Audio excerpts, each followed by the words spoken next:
Hello, my name's Steve and welcome to the Seaside Allotment channel, and today we're going to have a quick tour around the plots. Very windy, so bear with me, see how we do.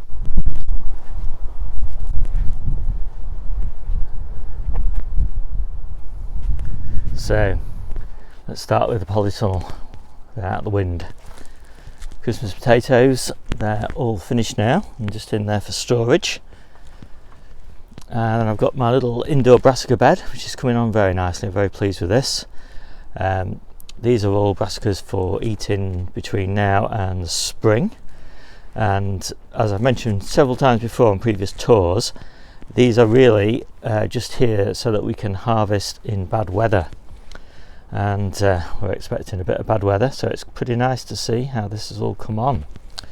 And then all around the outside here, these are my overwintering brassicas, and I've got a mix here of calabrese, cauliflowers and Romanesco cauliflower broccolis, and I've got some more the Romanescos here. And then we've got my experiment in overwintering carrots. So the idea is that we get very immature carrots, but at least they've germinated nice and early. And so these will, spring to life in kind of February time, and hopefully they'll stay in the polytunnel for a while, and we'll get a really early carrot crop, which means nice fresh carrots in early spring. So we'll see how that goes. I've got 3 of those. They're variety Napoli. Tried overwintering carrots before, as immature, but they're a bit further on than this. I think the key, if it works, and there's no guarantee it will work, is that they're very immature. It's kind of the same with lettuces. If you really want great spring lettuces, you've got to plant them quite late in the year so that they overwinter as immature plants, and I'll show you that. So some Chinese cabbages, which are not really doing very much. I'm not quite sure what's going on with those. And some beautiful lettuces. Now some of these, I think pretty much all of these, will be in great condition in January and February time, which is when it's really hard work getting good quality lettuce. So look on this side, and basically we've got the same story. Really lovely lettuces, and again I'm hoping that these will be in a good state in January, February time. Plenty of other stuff outdoors, which I'll show you, but yeah, that's it. Got some early peas in here, no sign of them yet, but I only planted them last week. So I've got Oregon Sugar, and that's a mange too, and I've got Douce Provence, or something like that. And I've got 2 of those, and then I've got my overwintered runner beans, so we'll see how they do. So those are plants that were nice and healthy in October time. Cut them off, hopefully they'll sprout again, so we'll see. Got a few odds and sods on here, some more brassicas that I'm overwintering, same varieties, a few lettuces, some lamb's lettuce, and just a few more brassicas over there, and a few kind of orientals, Mizuna and things like that, which I'm hoping to find space for. A few more brassicas that I'm overwintering, and some broad beans. These are just spares, just in case I don't get full germination on the ones that we've just planted on Jennie's plot. So you can see some good evidence here that harvest rates are slowing down. So we are accumulating all of the containers that we're normally out in circulation with people. But they're all back now because we've halved the harvest rate. We're down to somewhere in the region of maybe £150 worth of veg a week now, down from £1,000 a month, so £250 a week not long ago, and we'll probably be down to £100 a week by the time we get to December time. Let's take a look outside. So the allotment is at its absolute ugliest at this time of year, with all this polythene everywhere, but it does do the job. Oh, this wind. Right, so this is the last bed of spring onions that we've got that aren't under some sort of cover, and this is the bed we're currently harvesting. So by December time this will all be gone. But we've got some really lovely spring onions here. They're quite small, but you know, small is not always bad. Really lovely and tender and sweet. Really happy with those. And then down here I've got my chard bed. I gave this a little bit of a clear out and it's looking pretty good now. I'm quite pleased with it. Some lovely quality leaves there, and now that they're under cover they should be thriving. I've got some chicory here. Mostly I use chicory in smoothie mixes. Doesn't taste very nice, it's very good for you in a smoothie mix where the bitterness is buffered by a banana. It's really good. So now we're going to look at the salad beds, and I'm going to kind of split those into three categories.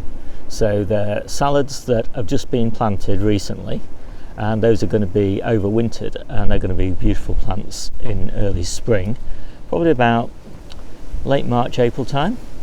And then the salad beds that we're currently eating from, and some of those were sort of the early autumn beds, and a lot of those are coming to the end now really, and so they'll get replanted soon. And then there are the beds that we're preparing for December and January, and of course they'll spring to life as well in late February again, and I'll show you those. So this is one of the beds that will overwinter as juvenile plants and be ready in spring. We've got winter gem and bijou in there. And then this one is all Grenoble red. It's one of my all-time favourite lettuces for winter. In fact, it's beautiful all year round. Get that from Seeds of Italy. Gorgeous. And then moving one bed along, we've got some Novara, and they're interplanted with spring onions. And had a lot of problems with Novara last year, getting downy mildew. So I'm hopeful that it'll be okay. I've not planted it in the same bed that got downy mildew last year. And then we've got some Chinese cabbages. Now these Chinese cabbages are doing much better than the ones in the polytunnel. I'm not sure why, although these were planted a few weeks earlier. And then we've got another bed of spring onions which are doing fantastic. So hopefully with that little bit of protection they will do great, and those will feed us in December and January. And yeah, they're looking really nice. Very pleased with those. And spring onions will survive outside without any protection, but the wind here it's very windy today, just causes us some challenges. So with this bit of protection they do a bit better. So this is a bed that's due to be pulled out fairly soon. It's really not going to do very much now. You know, it was planted a long time ago, and you know that it's just a little bit too cold for these varieties to thrive. So yeah, that will be gone soon. And then here I've got winter radish, and they're growing on nicely. Need thinning out a little bit. And we'll move on to some spinach just down here.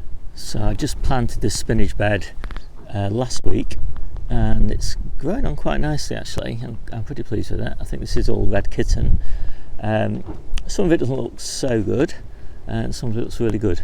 But anyway, this will not give us a harvest this year, but in March time it should be looking really great. So got some really nice winter miners lettuce there, and that will give us a good harvest all the way through winter.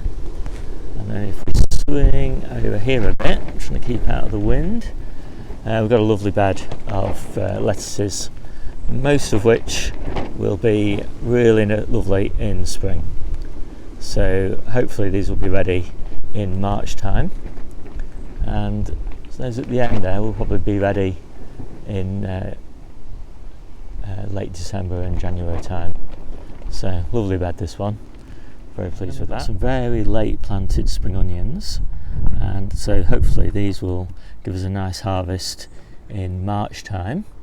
And then just over there we've got some chard,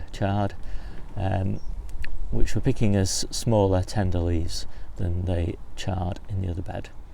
And hopefully this bed here, when we take the covers off, that'll last us well into next year, and let me repurpose the stuff that's in that little hoop tunnel, because I've got some more interesting things to plant in there. Now we've got another really lovely bed of immature lettuces that will be ready in March, April time, so we're looking forward to those. And then here, under this little bit of protection from this mesh, we've got some winter miner's lettuce here, we've got some salad rocket here, and I've got some gorgeous spring onions here, which they're not far off being ready now actually, but we'll probably be eating those in January time, I should think. I've got my new strawberry beds, and this is planted down the middle with shallots and garlic on the outside, and these are not all up yet, so I'm hoping that it'll come up. We'll see. Let's take a look over here. So this bed, I've got some gorgeous Roxy, and it actually looks to me more like Wonder of All Seasons, but the label says Roxy. Anyway, regardless, it's a lovely bed, and we've been picking this for a while now. Now when you start with this, I'll just assume this is Wonder of All Seasons because that's actually what it looks like regardless of the label. The leaves, the first leaves, that they lay very, very close to the soil, and they're really thin and horrible, and you think, oh god, this is a horrible lettuce. But once they start to stand up out of the ground, it's a lovely lettuce. Quite a firm leaf, not crunchy, but a lovely butterhead sort, really lovely. And then over here we've got some more of my favourite Grenoble red, and not very red at the moment, but another really lovely lettuce leaf. You just keep these leaves off the ground, you can see, just get rid of all these. This is where you get slugs in these low-lying leaves. Definitely worth getting rid. Once the lettuces start holding themselves well up off the ground, everything is much more successful. So that's pretty much the coal frames done. We've got some January Kings there that are hearting up nicely. Got a few beetroot here. All the beetroot's really harvested, but we've got just a few bits and pieces in here.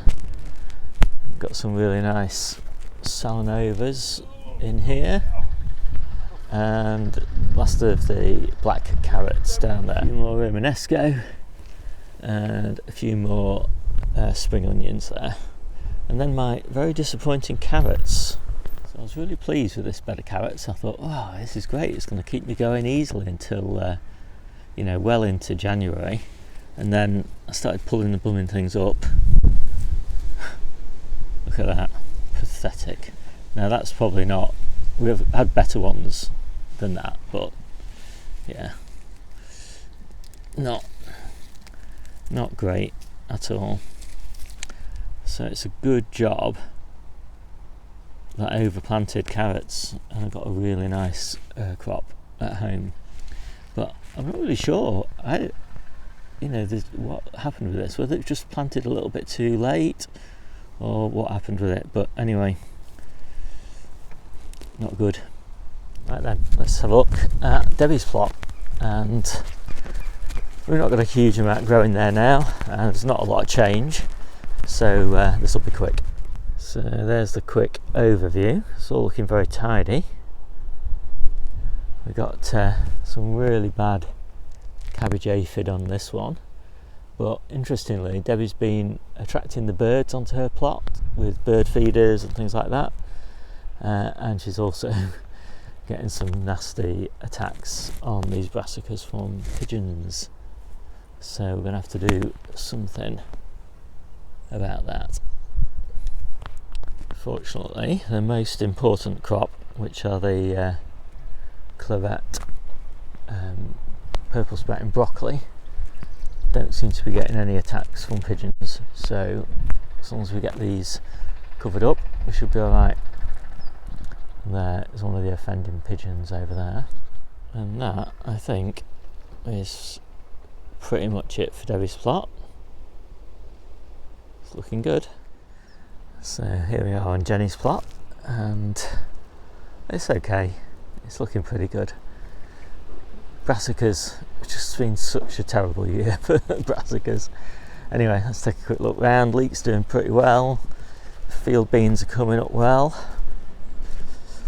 Getting a few weeds, but not too bad. These are the brassicas that we planted in July. They're doing not too bad at all. Pretty pleased with those. Purple sprouting broccoli is doing well. Even these little kales, even though they're not fantastic, you know, these are so tender, gorgeous, and we've got enough that even though we've got little tiny plants, we get, you know, 1 or 2 leaves off each week, and that gives us a really healthy harvest. Colettes are coming on nicely. We've got 3 different varieties of colettes, and this one is the one that's really late. It's a late variety, so the colettes on here are really tiny.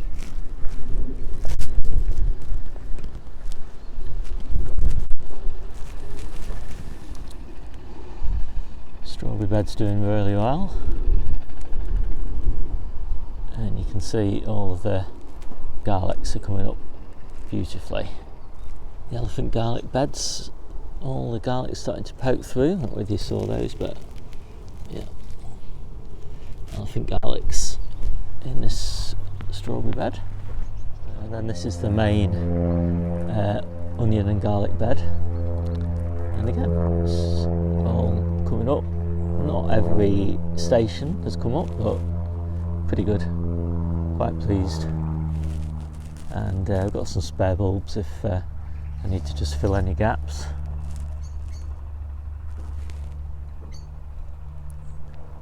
So I think with that we'll call it a day. That's the end of Jennie's plot. So back in the tunnel now. I hope you enjoyed that quick tour around, and I'll see you soon. Bye for now.